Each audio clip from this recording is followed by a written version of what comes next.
जय श्री स्वामी समर्थ मंडळी. तर बघा सगळ्यांना काय म्हणतात आपलं गुड इव्हनिंग. तर बघा आज उन्हाचा इतका ताप चालू होता की काय विचारूच नका. आणि आज म्हटलं पल्लवीला काय तर थोडंसं गार कर, कारण का बाहेर ऊन खूप चालू आहे. त्याच्यामुळे म्हटलं की दररोज दररोज आईस्क्रीम खाऊन त्या आईस्क्रीममुळे सुद्धा ना आपल्या अंगामध्ये आपल्या शरीरामध्ये उष्णता वाढते. त्यामुळे दररोज आईस्क्रीम किंवा बाहेरचं थंड चालत नाही शरीरासुद्धा. त्यामुळं काही गोष्टी आपल्या शरीराला लिमिटमध्येच पाहिजेत. तर आमचं सुद्धा असं झालं, उन्हाळ्यात थोडंसं 2-4 दिवस आईस्क्रीम खाण्यामध्ये आलं. आणि आईस्क्रीम खाण्यामध्ये आल्यानंतर आम्हाला सुद्धा तोंडाला म्हणजे उष्णता बाहेर यायला लागली, शरीराला त्रास व्हायला लागला. आणि त्याच प्रकारे बघा तोंडामध्ये तोंड वगैरे सगळं यायला लागलं. पल्लवीला सुद्धा तोंड आलं. मग त्यामुळं म्हणलं की आज थोडंसं काहीतरी वेगळं सरबत वगैरे कर. तर आता पल्लवी करायला लागली आपल्याला सरबत.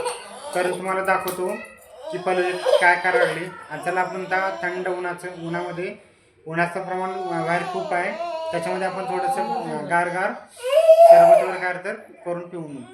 तर चला आपण बघूया पल्लवी आज कशा सरबत करणार आहे, आणि हे सरबत चांगलं आहे का आपलं आईस्क्रीम चांगलं आहे हे तुम्ही मला सांगा बरं का. तर बघा मंडळी, आपली पल्लवी आपल्या छानपैकी लिंबू सरबत करायला बसलेले आहे. पल्लवी काय करायलीस? लिंबू सरबत हे बघा. आणि मला सांगू, दररोज दररोज आईस्क्रीम खाऊन काय झालंय? मला तर तोंडाला आईस्क्रीम खाऊन आले ना, त्याच्यामुळेच म्हणतो तुम्हाला की आईस्क्रीम खाऊ नका रे म्हणून. कार्तिक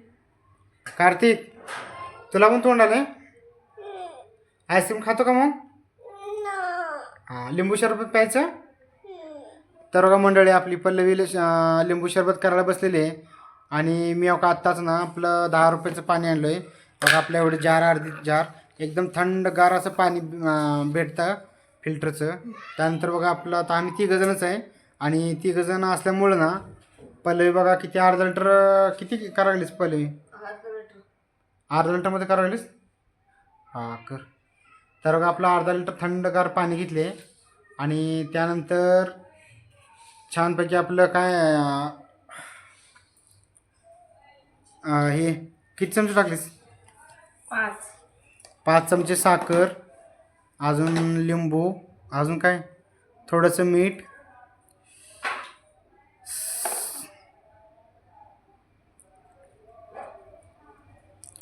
तर मंडळी बघा, आता उन्हाळा असल्यामुळे ना लिंबांचे सुद्धा खूप म्हणजे खूप भाव वाढलेत. पण तरीसुद्धा मला आज थोडेसे स्वस्त भेटले, कारण का 2 लिंब मला 10 रुपयामध्ये भेटलेत. कारण का बघा लिंब थोडे छोटे आहेत, त्याच्यामुळं 5 रुपयाला एक ह्या प्रकारे मला 2 लिंब भेटले तर 10 रुपयाला. त्यानंतर किती लिंब टाकणार पहिले?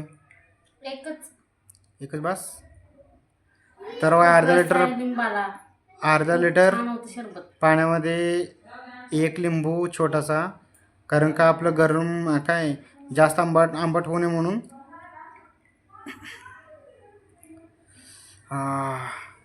तर मंडळी, तुम्हीसुद्धा आम्हाला सांगा की तुमच्याकडं गरमी कशी चालू आहे आणि गरमीमध्ये तुम्ही काय करता. जर शेतकरी असाल तर खरंच बरं का, तुम्हाला खरंच तुम्ही नशिबान आहात की तुम्ही कमीत कमी शेतामध्ये जाऊन बसू शकता आणि शेतामध्ये थंडगार आपल्या झाडाखालचं वारंवर घेऊ शकता.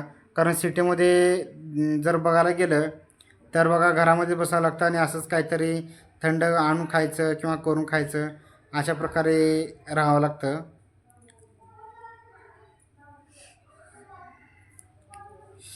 तर असं मस्त एकदम आपलं अर्धा लिटरमध्ये आम्ही 3 जणच पिणार आहे. आणि 3 जण असल्यामुळे आपल्याला अर्धा लिटर बास होतं. कारण मंडळी तुम्हाला सांगतो मी, तर मंडळी बघा, बाहेर खर्च करण्यापेक्षा ना आईस्क्रीमला ताक किंवा बाहेरचं काय असेल तर त्याला खूप पैसे लागतात. आणि आपण कमी पैशामध्येच आपल्या शरीराला थोडंसं लिंबू सरबत वगैरे दुपारचं पिलं ना, तर आपल्याला बघा कसं माहिती का, म्हणजे सारखं ताण लागत नाही. आणि पोटाला सुद्धा शांत आणि थंड राहतं. आणि तोंडामध्ये सुद्धा कंटिन्यू थोडीशी लाळ राहते. त्यामुळे आपण लिंबू सरबतच शक्यतो जास्तीत जास्त प्या. लिंबू सरबतचे खूप म्हणजे खूप फायदे असतात आपल्या शरीराला. आणि अशा उन्हामध्ये लिंबू सरबत हे 1 नंबर असतं बरं का. हे माझा तर अनुभव आहे, कारण मी बाहेरून कुठं गेलो ना अगोदर लिंबू सरबतच घेतो. तुम्ही काय घेता ते आम्हाला सुद्धा कळून नक्की कळवा. आणि त्याच प्रकारे आता पल्लवीचं लिंबू सरबत झालेलं आहे. आपण बघूया लिंबू सरबत कसं झालं. कार्तिक, तू काय करतोय? साखर खातोय? खाऊ नको रे साखर. तर बघा पल्लवी लिंबू सरबत बनवावं लागले एका साईडला, आणि एका साईडला मात्र आपला कार्तिक बघा साखर चोरून खायला लागलाय. अरे, साखर चोरून खाऊ नको. चमचा पण झाला का पल्लवी सरबत? विरगळ का नाही अजून साखर? विरगळली. तर मंडळी बघा, थोडंसं आपलं सरबत करत असताना त्यामध्ये थोडंसं चिमूटभर मीठ पण टाकत जा, कारण का मीठ टाकल्यानंतर सुद्धा आपल्या सरबताला छानपैकी गोडी येते. कारण फक्त गोडच पिऊ वाटत नाही, त्याच्यामध्ये थोडंसं आपलं मीठ टाकलं की सरबतला एक वेगळी चव येते बरं का. झालं पल्लवी? झालं.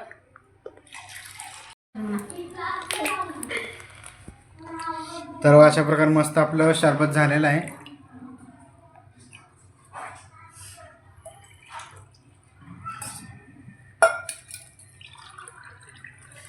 सर करते.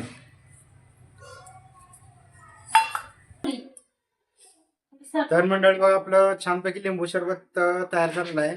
तर पहिले आपलं लिंबू काय गाळली नाही, कारण का न गाळताच आपलं छान लागतं सरबत. गाळलं की थोडंसं वेगळंच लागतं. तर आता आम्ही तिघं जण चॉईस करणार आहे. आमच्या तिघांचं का अशा प्रकारे मस्तपैकी सरबत झालेलं आहे, थंड थंड सरबत झालेलं आहे बघा, एकदम मस्त आहे. तर चला घेऊया.